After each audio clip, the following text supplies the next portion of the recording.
Oh, here we go. Hang on, keep chatting there. So I think this is probably going to contextualize for us why this morning's session is so important related to miscarriage.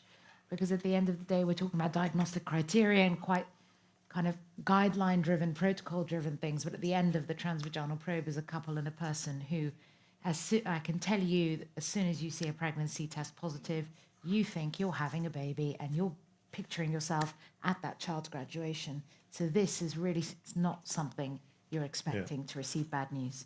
So thank you. Okay, so I think this is super important. I mean, if you're, whatever we're talking about today in early pregnancy, I think one of the things you have to remember is what is the impact on, actually, most importantly, obviously the couple involved, or not the couple, but, the woman involved, but also actually interestingly on the clinicians as well. So I think that's something you have to bear in mind, that if you work in early pregnancy, you're breaking bad news, you're seeing people in difficult situations. Excuse me, I'm really sorry about my voice. I think we don't think enough about that. And I think in general, there's a lot of scandals in the UK about healthcare, and particularly obstetrics.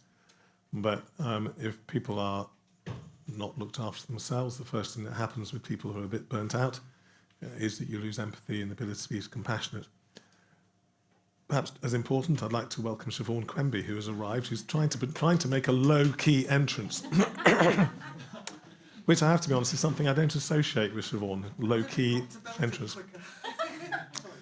Siobhan, for those of you who are online and have no idea what's going on, has attempted to use the English rail system to travel from Warwick or Coventry. She should have known better. She should have. Basically, it's cheaper and easier to fly than use the railway system in the UK. However, we will move on. The good news is she's here, so that's terrific. So, miscarriage. I mean, excuse me, some fundamental issues. I mean, the one thing I wanted to say earlier was, if you're told you've got a miscarriage, you expect that diagnosis to be right. And as we heard also earlier, what do people ask? And Harsha said, why did it happen? Was it something I did? People often ask, was it because I did X or Y? How common is it? And also, what's the psychological impact of it? So that's kind of some of the stuff I'm going to talk about in this talk. There is a conversation about trying to prevent it happening again. There's a lot of work being done with the Tommy's group, and particularly, in fact, with Siobhan, who's probably going to talk a little bit about that in relation to recurrent miscarriage. That's something I'll leave with Siobhan. Now, Siobhan, in fact, drove this paper, which is a Miscarriage Matters paper, but I wanted to show this because I'm sure she'll talk about it, just to say it's really common. Worldwide, 23 million miscarriages a year. I mean, extraordinary. And the pooled risk, which is always interesting because, in fact, the number of miscarriages, how common is it? It's debated, but it's about 15% of all miscarriages. And there's a number of factors associated with increased risk. But it's interesting how little attention early pregnancy has really had, or how much investment, when you consider the economic cost, both in sort of practical terms, but also to the economy in the workplace. And as I'm going to argue, psychologically to the women involved, because if you're psychologically distressed, it's hard to work properly. I think this is an interesting paper because it does highlight a few things which I think, if taken seriously, would, as they say, set the cat amongst the pigeons, because you can see some of the things that this paper are well worth having a read of, shows about risk of miscarriage, potentially at least, things like stress, night shifts. That's going to be interesting for covering obstetric on-call. Pollution. These are interesting things, apart from the things which you might expect, BMI and so on, age of having caffeine, alcohol and so on. So working patterns are things that people have talked about quite a lot. But this is obviously going to be an ongoing discussion. So the psychology. This is Frida Kahlo. I always put this slide up because I think it's such an evocative painting. Now, Frida Kahlo is a fabulous painter. But you can see here she's just lost her baby. She's in the Henry Ford Hospital in Detroit. And this is a painting relating to that. And it's very symbolic. It's the baby she lost. It's a pelvis that let her down. The flowers her husband gave her. The machine that took her baby away. And the snail is her perception of the pace that everything. The doctors were just useless. And, that's all you need to know, really. I mean, this is one of the greatest painters of the last century, so you're not going to do much better. It's a massive, massive issue for people. But if we measure it, what is the level of psychopathology? Well, this is a study we published, 900 women, 700 odd with early losses and 170 controls. And I just want to draw your attention to one or two things. The first one is post-traumatic stress, I think is the thing to focus on. Anxiety, obviously increased. It does decrease over time. Depression actually goes down to normal levels of depression, if you like, compared to controls. However, post-traumatic stress, 9 months after, you've almost got 20%, approaching 20% of women have moderate to severe post-traumatic stress symptoms 9 months after a loss. Now, that's a serious problem. And I think that's really, the main focus, what I'm going to talk about. It's understandable. People will, of course, have anxiety. It's normal. There's a normal grief process, which everyone goes through, but it is not normal to have post-traumatic stress. And you can see, obviously, in the control group, there's nothing going on there. And it's not just, interestingly, in this situation, it was women and male partners. It just happened consecutively, that's the way it happened to be. But you can see at 9 months, this is for a slightly different population because it's where we recruited the partner. So the number here is slightly different, you'll see. So it's 21% post-traumatic stress in the women, but 4% in the men. So it's about 1 in 5 in women, still about 1 in 25 in partners. So that's not insignificant in partners either. But what you are seeing already is the setting up of a situation where in this partnership, there's an imbalance in terms of the grief process and what's going on between the two people, which in itself is problematic potentially, because they may be dealing with the whole situation in entirely different places. So perhaps it's no surprise that when you have a pregnancy loss, there's an increased incidence of relationship breakdown. It's well recognised. So that's a cost there, both personal and that actually, if you're talking to government, is economic if you have a relationship breakdown. And what are the wider implications of post-traumatic stress? You probably know all these, but it's pretty catastrophic. Interestingly, if you look at people who go to war, 20% roughly come back and will have post-traumatic stress. Exactly the same as you see with miscarriage. And it is traumatic. It's not just the physical experience, there's a whole life, it's everything. I think you just said earlier, as soon as you got a positive pregnancy test, there's a whole little world that's changed completely. So there's the loss of that, there's the physical experience of the whole experience as well. And possibly you don't realise that it actually has implications for future pregnancy in terms of fetal risks as well, which is something that people don't appreciate. And then obviously other physical comorbidities other than the obvious stuff which you will be aware of. So this is seriously bad news. But it's the tip of the iceberg. Obviously, when you talk about moderate to severe post-traumatic stress, you're using cut-offs. So there's a lot of stuff going on below those cut-offs. Doesn't mean they're all fine. They've still got stuff going on. And interesting, when you look at these sort of variables and so on, and you look at month 9 and look at the women, just look how high the rates are amongst women having all these symptoms, feeling helpless, terrified, problems with relationships, having fun, sex life, just about everything is being interrupted with 9 months after the event. At least a third to a half of the women are endorsing those symptoms. I mean, it's a problem. And then what do we do? They expect to go back and go have another baby, go straight back into the exact, put themselves at risk. I mean, you don't have a car crash and say, look, hey, go on, get in the car. Chance. I mean, it's not, because the rate of a car crash is pretty low or whatever. It's not surprising that when people come to an early pregnancy unit for a scan or whatever, they are traumatized by just going there because that's where they were told. And we often forget that. They come in the room, they're being scanned, and we think, they're being a bit strange and not being whatever, because they're terrified by being there and they're getting all sorts of symptoms to do with post-traumatic stress. So, of course, it's problematic for them coming there. And people often don't kind of appreciate that. And when we published this data, it struck a chord massively. I mean, it was a lot of publicity in the media, rightly or wrongly. I'm not a great fan of that. But interestingly, it just took off. And The Guardian and people, there's a huge debate. And it's almost like it unlocked people to have a conversation about the impact miscarriage had on them and the impact it had on their lives and so on. And it just, suddenly became talked about as if people hadn't had the permission to talk about it before. So I think in the end, I'm not a great fan of the sort of pushing your research out into the media and going, look at our paper. I think it actually did a lot of good actually having it in the media, because it changed things quite a lot, I think, in terms of people discussing this. And it really matters. This is interesting. This paper from Portugal, I think. I can't remember where it is now. Portugal, Spain. Portugal. See, I can't even read. Anyway, 3 years after the event, in their paper, 15%, 1 in 6 to 7, had post-traumatic stress disorder. And in fact, there's a paper by Jerry Visser. He was looking at actually after terminations for fetal abnormality, and he found there was high levels of post-traumatic stress 8-9 years afterwards. So this does not seem to get better unless it's treated.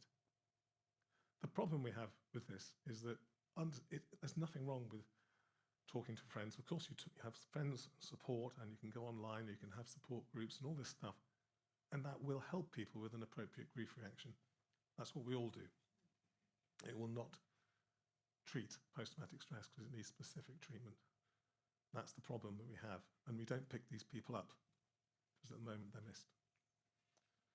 Think about it, 23 million miscarriages every year. That's 3.5 million women accumulating with post-traumatic stress 3 years later.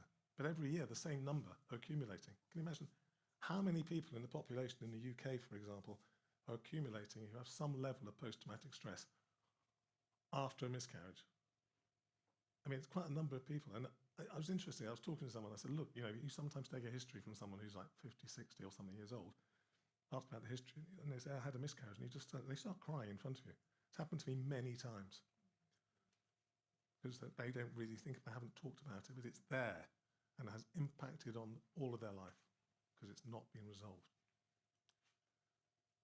People want to know why they've miscarried. So I just want to move on to the why. And I think Karsham talked about this earlier and said, look, if we can tell people why they've miscarried, at least that helps something. Now, we've got no randomized data to prove it's going to help. And one of the big issues around post-traumatic stress is, who gets it? Why? Is it the people who, we don't know anything about, and we need to examine that. Is it about what we do, the experience, prior risk factors? It's, there's work to be done. But we know that people feel guilty. They always think they've done something wrong. That's typical. And that's reported by at least half the people. Most of them think they've done something wrong, and so on. And self-blame, we know, is associated with more psychopathology at least. So at least it would be useful to tell them, because we know that that can be helpful. So let's just think about how we can help that. So very quickly, before my co-chair kills me, it's a lovely study by Nina Parker, who's one of PhD fellows currently off on maternity leave. Why do we not use NIPT testing in early pregnancy? Why can we not do it? We say, it's probably a chromosomal problem. We don't know that. But why can't we tell them? At the moment, you have to send tissue off, and it's only funded, I think, if you've got recurrent miscarriage. And often there's a failure rate actually associated with that. And also, if it's anything like our hospital, it usually gets lost or something terrible happens and the whole thing's a disaster. So this is comparing on the Illumina platform. This work, we were supported by Illumina, just to point out, but they had no involvement in they just paid for the lab stuff. Selfie DNA compared to cytogenetic testing of tissue, okay? And we use the standard NIPT thresholds for looking at the selfie DNA. So very quickly, what happened? Well, in fact, surprisingly, we had a success rate. We got the result in 98%. That's absolutely nothing like what you would expect from the data for people who were coming with no symptoms, who hadn't miscarried, sorry. And you can see that the success rate didn't matter in terms of gestational age. It's reasonable numbers, even very low gestations, you're still getting success. And if you look at the fetal fraction, which is the key issue, because the fetal fraction is to some extent almost entirely correlates with your likelihood of getting anything out of it, you can see it's hovering at about 5, 6, 7%, and it didn't make a difference about any of these variables, which you might expect. The things you might expect: gestational age, the size of the sac, tissue. Ignore that because that's obviously rubbish data. Clinical gestational age, size of an embryo, all didn't matter. You've got that, and that's a higher fetal fraction than you expect to see if you look at data from 5, 6, 7, 8 weeks in pregnancies who are just no symptoms at all, where you might expect maybe 2-3% fetal fraction, that's kind of equivalent or even higher actually than you see in a lot of NIP testing at 11 to 14 weeks. Harsh is looking astonished that I am actually talking about NIPT testing because she's a fetal medicine person and she's gonna faint with shock in a minute. But I don't think I'm talking rubbish here. Harsh, be correct if I'm wrong. But that's actually interesting and quite surprising. Of course, why something's happening. I mean, I don't think we know exactly what's going on here. It's theoretic. You think, well, there's more tissue coming on. There's more. What's the word? Cell-free death. What's it? You get cell apoptosis is related to fetal fraction and things like this.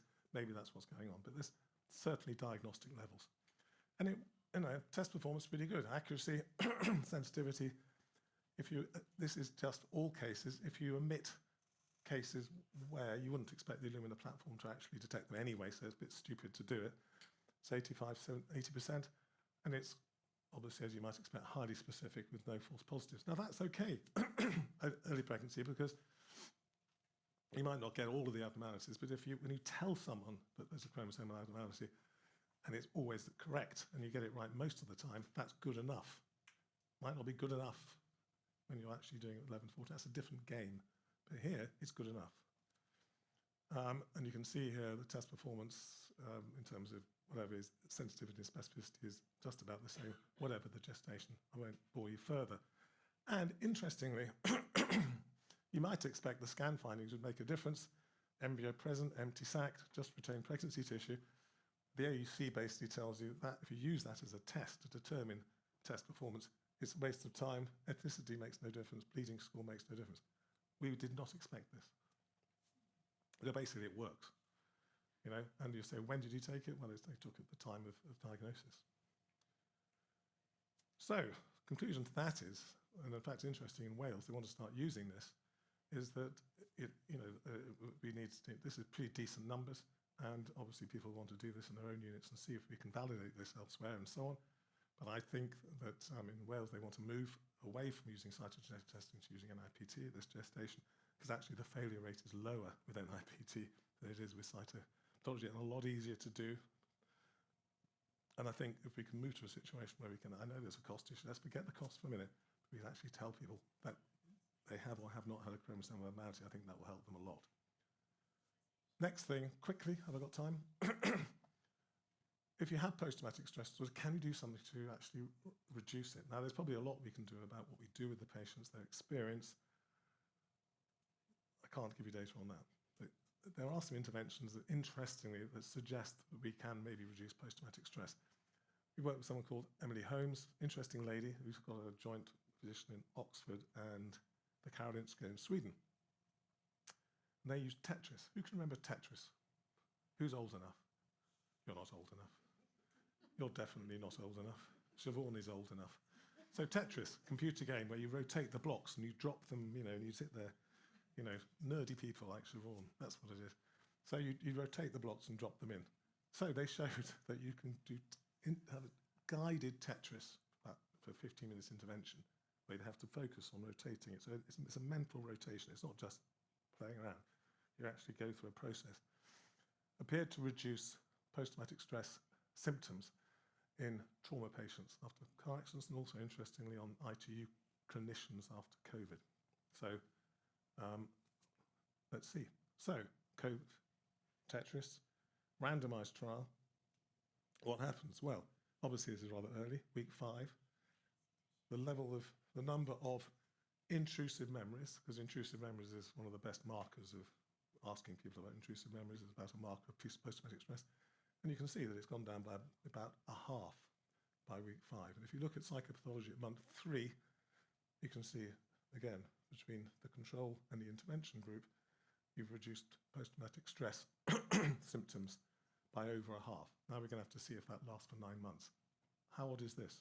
It seems to be that this has an impact on fixing memories in people's brains if they rotate and use Tetris.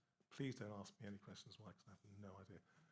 But this is a randomized trial. Small numbers, but it's interesting that there is something you can do to stop cementing these memories in people's minds. So there is, some promise there. Because, we need to know, if people have actually got post-traumatic stress, we need to know what works. So we can reduce, it seems, we can tell people why they've miscarried, perhaps, which might reduce the trauma. We can maybe reduce the symptoms by some sort of intervention like Tetris. But the other thing we need to be able to do is identify the people who are actually going to have these symptoms. Because, CBT or trauma-focused CBT does work, EMDR does work, and also drugs work. Or you use drugs in order to allow people to engage in these, probably is the best way of putting it. If you're really not well, sometimes you just can't engage, you just take, and then you can deal with it. But you can't do this unless you get hold of the patients. And they're not going to get better going on the so-and-so website or chat room or whatever. So can you get hold of them? Well, we know from this study, interestingly, that we were unable to look at any prior risk factors down here that really convinced us that we had a prior risk factor to say who's likely when they walk in the door. If you've had fertility treatment, perhaps one or two things, but really nothing barn door. So mental health screening. What happens if we try and contact these people and use an online type survey? So this is 500 women from a pilot study we started, and there's a much bigger study now being done within Tommy's, but we started this a while ago. So we sent a text message looking for follow-up in 2 months, and people don't engage. No big surprise, I suppose. People who feel fine, just like don't want to, get involved. People who are perhaps very traumatized don't want to engage either because it's too traumatic to even engage. But in fact, the reality is 25% responded. So you might think it's a waste of time. However, 65% of the 25% had clinically significant psychological distress, and 16% of all the people who responded had psychological distress, 92% were sent for therapy, and 75% of those showed significant clinical response. So what am I saying? About 20% of women have post-traumatic stress overall. Despite the drop-off, we're identifying 16% of women with significant psychopathology, and we can give them a treatment that helps them. So it's not perfect, but by simply sending a text message and asking them to engage, it is a cost-effective way potentially of actually dealing with some of this. But you will have massive dropout.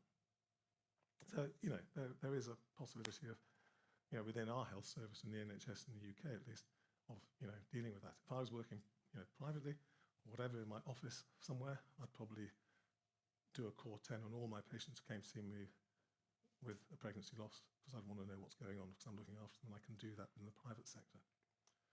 So finally, language. I just wanted to say one word about language because we talked about, can we reduce trauma? Well, maybe. I can't prove that using better language reduces trauma, but patients, women, have told us repeatedly we need to check what we're saying. And I agree. Spontaneous abortion, it's still in papers, you see it, particularly in America. Why are you saying that? Products of conception, no. ERPC. So all these things really, it's not hard to see that this is perhaps a more sensible way of talking. And then when you talk to them and say, well, you're young, etc., it doesn't land well. Just say, I'm so sorry. I'm sorry what's happened to you. I'm sorry this has happened. You don't need to say this stuff. It doesn't help. So think about language. And I know that Miscarriage Association, lots of people have been doing a lot with this. But still, if you try and code surgical management miscarriage, 9 times, lots of places still will come back as the RPC because it's not in the system. And I always refer to Katie Lindemann, who's a journalist, wrote in The Guardian, quite rightly said, don't call my baby products of conception. When you see it like that, you think, yeah, pretty good point, isn't it, really? It's actually horrible when you see it written in black and white like that. That's someone's baby, for God's sake. It's not, products of conception. And all these other stuff that she wrote about here, blighted over, and they're all very negative connotations. So we need to think about how we talk, words we use, because if you're told bad news, or you've lost your baby, or when you're told people are told you've got cancer, there'll be people in this room where this has happened to you, and you'll know very well that you remember every word that's said in that room in terms of attitude and so on. You won't necessarily remember every detail of everything, but stuff like this you really do remember, and you get extremely angry about as well, because it's very upsetting. It just feels so lacking in compassion and empathy. And I'll just say one thing about this, which I touched on. It's about, is this an issue because compassion and empathy, really hard to be compassionate and empathetic when it's your 15th patient in a busy clinic, you've had no lunch, and you've been doing this for 20 years, and no one seems to give a damn, and all the rest of it. And it's another miscarriage, and it's like, oh yeah, whatever, God. It's the only miscarriage they may ever have. It might be the 20th one you've seen that day, and unfortunately, empathy goes out the window if you're burnt out. And just to demonstrate this, we did this big study, Charles was involved in, and Dirk, and just have a look at the level of burnout. Burnout is a recognised mental health condition. I mean, it's not some soft diagnosis. 80% trainees, this is 2022, burnt out or have burnout. Same with pretty high levels with consultants. That's alarming. There's been data on midwives as well, and probably nurses. First thing that goes with your burnt out, compassion. You lack compassion, lack empathy, demonstrate unprofessional behaviour, and the chances of having patient safety incidents increases. So, funnily enough, do they look at this as part of the reviews into maternity safety? No. Amazing, isn't it? So I'll leave you with that thought, and I'll leave you with the thought, if you just for a moment, look at the levels in burnout of people who are angry, irritable, can't sleep, have relationship problems, and have suicidal thoughts. It's actually it's a scandal, actually. So we can talk all we like about what's going on with people who suffer a pregnancy loss, which is terribly important. But we need to have people who are looking after them well enough to look after them properly and give them the care they deserve. So I'll just leave you with that thought, and enough summary, and I'll leave you with Frida Kahlo. Now, Frida Kahlo actually never had a successful pregnancy, and in painting, a doll is symbolized. This is all symbols. I mean, everything in her work symbol. This symbolizes the baby she never had. So she painted this quite late in her life. She did a lot of self-portraits. And I remember I went to see these pictures, actually with Dirk Timmerman. We were in Budapest, and I was going to do a lecture on psychology, and I couldn't get a handle in my head what I was going to say. And we went to this Frida Kahlo exhibition, and these paintings, the first one I showed you, and this painting were in there, and I was just blown away by them, and I thought, wow, this is amazing. And you just look at it, I mean, it's right through her life she paints these pictures, because she never, ever got over it, really. And it's incumbent on us, first of all, to intervene and do something about that moving forward. So, thanks very much for your time. Thank you. Thank you so much. There aren't any questions at the moment from our online audience, but any questions from our audience here? Shall I do that? What do you do? So? Yeah, is that okay? Yeah. So thank you so much. I was just guessing if the health system, is it in the UK, is it covering the therapy, the psychotherapy the women might need after a miscarriage? We can access some treatment, but some is also done by charities and so on. So the answer to that is not always and not enough. But I think the onus is on us to make the argument that it's necessary. I mean, obviously all health systems, particularly public health systems, are stretched, and you have to be careful where you spend your money. However, I think what you can do is turn it around and look at the economic arguments. Now, one of the things we need to do is do a cost analysis of the cost to the economy of having millions or hundreds of thousands of women with moderate to severe post-traumatic stress disorder, leading to not functioning well in the workforce. All those things actually are a very strong economic argument. So, yes, you can access psychological care, but it's not always that easy, and you can sometimes get it from charities. So there is a gap. But I think we can start to make the argument that they need to be, because I think it's really, really important, personally. So it's not satisfactory at the moment. Where are you from? Where are you working? Austria. You're in Austria. Okay, whereabouts? Sorry? Where? At the Medical University of Vienna. Yeah, in Vienna. Okay. Thank you. Thank you. No. Ask question post a miscarriage. When can I have a baby again? Yeah, good. Is there any data available? Psychologically, no. I mean, although interestingly, we did allow for people who got pregnant again within that data, because obviously one of the things that might be a confounder would be, are they pregnant again? So within that group, there's people who got pregnant again who probably have lower levels of trauma. If you're saying in relation to psychologically, we've got no data. Although the impression seems to be having another baby is probably helps. Physically, I mean, basically, the data say no. You can just get on with it, basically, if you want to. Physically, it doesn't make any difference. It's fine. You can try whenever you want. And in fact, your fertility rates are probably slightly higher after having had a miscarriage. I think there was a paper in the BMJ a while ago that showed that.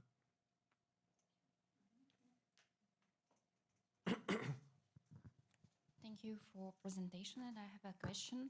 How do you think, which words are most preferable for miscarriage announcement for patient? Management. Announcement. So Announcement. telling someone what's the best Yeah, what's the best words for patient? How we can announcement, psychological, mild? I think you just say, I'm very sorry. And they know as soon as you're scanning them. I think, unfortunately, the first thing is, when do you tell them and what? Well, the first thing is they know when you're scanning them. It's not ideal, because people always say, don't tell people. When, I mean, you might disagree with me, but... No, I normally finish my measurements, because if they get very distressed, then you haven't taken a picture and you haven't measured, then finish. And then I say, I'm very, very sorry. I'm not seeing what I expect to see. And I'm sorry, this is a miscarriage. And then I say, would you like to see the scan? Some don't, some do. Yeah. Then we stop scanning and then give them time and then sit and spend.